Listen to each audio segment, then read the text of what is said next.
the minute you give it a meaning, you got emotion, and then the third decision comes. From your emotion, you decide what to do. So how does that relate to what I shared with you? Well, my father focused on the fact he'd not fed his family. How do I know? Because he said it under his breath a million times, right, during that day. He was angry at himself, angry at the world. I focused on there was food. What a concept, right? It's so. Hey, you're hungry. But where the biggest difference was between us was not that I was better or worse. It's just the meaning he gave me. I know that He too. was too proud. He was too proud, and he kept saying it over and over again.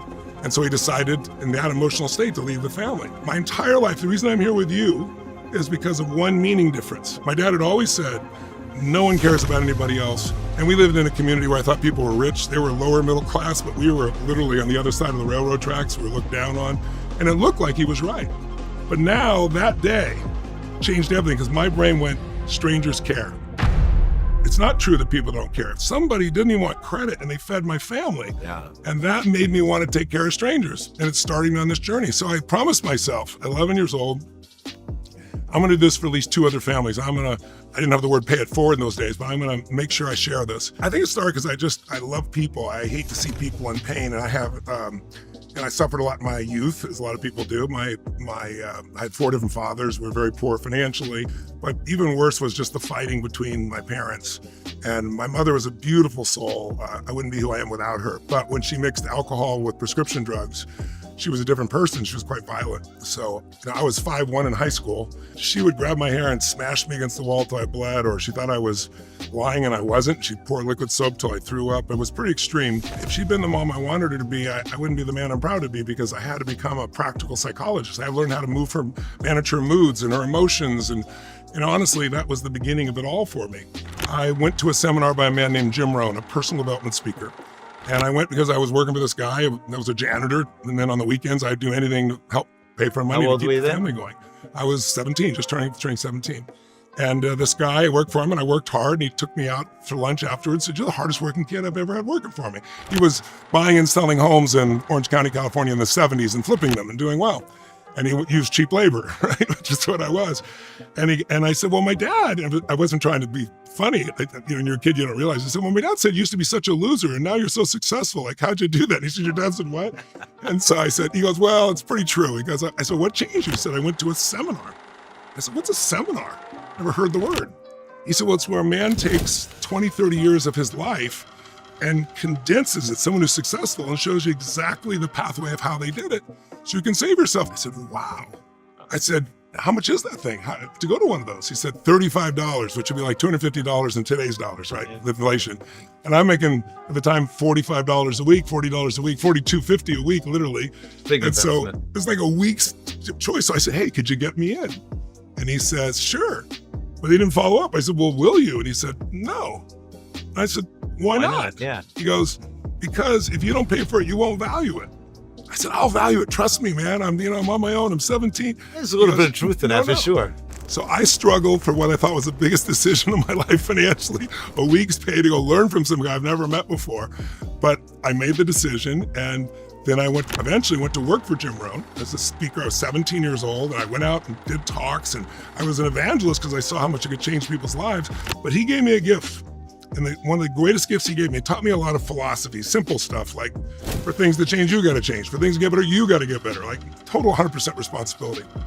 But also, I remember asking him about my fathers. I said, all 4 of my fathers were good men. All 4? All 4 of them. But we were always broke. We're always wondering where the next meal's going to come from. There's short times when we didn't, where they're fully employed, but it didn't last. And I said, why?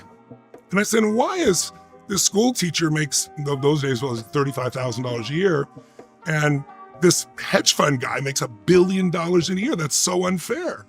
And he said something I'll never forget. It changed my whole life, and it stacked on what I'd learned earlier. He said, Tony, we're all equal as souls in this world. We're not equal in the marketplace. Wow. I said, what does that mean? That is so true. He said, well, the teacher's equal. These people are equal. He said, let's look at McDonald's. He said, think about this. Can you make twice as much money in the same amount of time? Are there people that do that? I said, well, sure, more than my family does. 10 times? 100 times? I said, yeah. He goes, how do they do that? I said, I don't know. He said, I can tell you right now. They find a way to add more value to other people's lives than anybody else. They do more for others than anybody in their industry, and they dominate their industry. He said, take McDonald's. Somebody goes to work at McDonald's, I forget what it was then, X dollars an hour, minimum wage. He goes, people complain about it, but it's not supposed to be your long-term job because anyone can learn to do that job in about an hour. These days, not even that. They got pictures. You don't even have to speak English to do it. And they're going to be replaced by machines now. But he said, look, that's a beginning job. He said, the teacher, you're talking about, if you're not willing to take risks, you don't get rewarded at the same level. They want to be rewarded for the time they're there, not for the results. I said, but I had some great teachers. He said, so do I, but how many of them?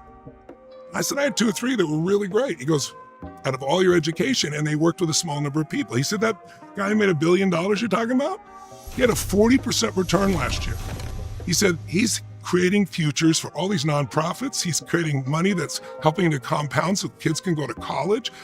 He made $30 billion for people, so he got $1 billion. But what was interesting is I learned that from him, and I put it to work. I went to work for Jim Rohn, then I started my own company. Then I started studying patterns. I started to realize everything's a pattern. History has patterns, financial investments are patterns, how to grow a business is a pattern. And so I started working with, I got a chance to turn people around. I learned something called neurolinguistic programming, how language affects the nervous system. And instead of language, the way you say something, or yes, how it can change someone's nervous system. So how you stand, how you say loud, lower, deeper. If somebody's depressed, their shoulders are more down. Where's their head? Down. They're gonna talk loud or quiet, faster, slow. You change someone's shoulders, you change the tempo of their breath, the tempo of their speaking, a gesture, and their entire biochemistry changes. So I'm known for taking all these people who are depressed and show them how to turn around and how to then sustain it. But I started doing that, and I started challenging psychiatrists, saying, give me your worst patient, I'll have them in 1 hour. A guy that been working with a woman for 7 years with a snake phobia. I did it on stage, and that launched me. So that became my tool. Now today, I train therapists. They get credits for studying my work to stay, their continuing education credits. But back then, I was, a young kid, proving myself. And I was And is it lasting? I mean, is it? Absolutely lasting. So people know that, and they feel it, and they start standing taller, more strength. Well, it's even more than taller. It's that your brain works differently. Your emotions are different. It's a new pattern of how you think and feel and behave. So everything is interpreted from a different level. So when I learned that, then I started to turn around sports teams, and I got famous for doing these 1 hour or less turnarounds. Like I took the snake phobia and wiped it out in 20 minutes and wrapped the snake around this woman. But gradually then I started to work with, some athletes in the Olympics and turn them around. And then Nelson Mandela and the Mother Teresa, then Bill Clinton. And then gradually I learned how to build businesses. And I have 114 companies. We do $9 billion in business across all these industries. And I don't have no traditional education. It's all from learning from the best and applying it. And then I teach other people how to do it. So you see all the things stacked. Like it was great, that experience and the meaning of people care. I care about people, huge. But then Jim Rohn teaching me what it takes to really grow and to make a difference in the world by adding value. The